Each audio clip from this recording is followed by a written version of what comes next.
आपण पाहत आहात भारतीय जनमत, आपला चॅनल।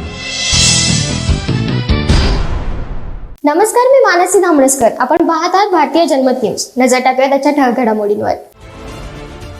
बदलापूर येथील 2 बालिकांवर झालेल्या लैंगिक अत्याचाराच्या घटनेच्या निषेधार्थ महाराष्ट्र नवनिर्माण सेनेने बदलापूर आणि डोंबिवली येथील त्यांचे दहीहंडी उत्सव रद्द करण्याचा निर्णय घेतला आहे। बदलापूर येथील एका शाळेत 2 बालिकांसोबत घडलेला प्रकार अतिशय निंदनीय असल्याने या पार्श्वभूमीवर दहीहंडी उत्सव साजरा करणे योग्य वाटत नसल्याने मनसेने हा निर्णय घेतला आहे, असे मनसेचे कल्याण ग्रामीणचे आमदार प्रमोद उर्फ राजू पाटील यांनी सांगितले। बदलापूर येथील आदर्श विद्यालयात 2 बालिकांसोबत लैंगिक अत्याचाराचा प्रकार घडल्यानंतर या बालिकांसह त्यांच्या पालकांना पोलीस ठाण्यात नेण्यात, तेथे शाळेतील आरोपी नराधमावर गुन्हा दाखल करून घेण्यात मनसेचे बदलापूरमधील स्थानिक पदाधिकाऱ्यांनी पुढाकार घेतला होता।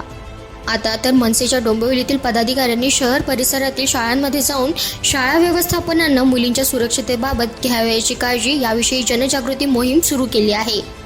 प्रत्येक शाळेला एक छापील पत्रक देऊन मनसे पदाधिकारी त्या नियमांची काटेकोर अंमलबजावणी शाळा व्यवस्थापनाने करावी म्हणून प्रयत्न करत आहेत।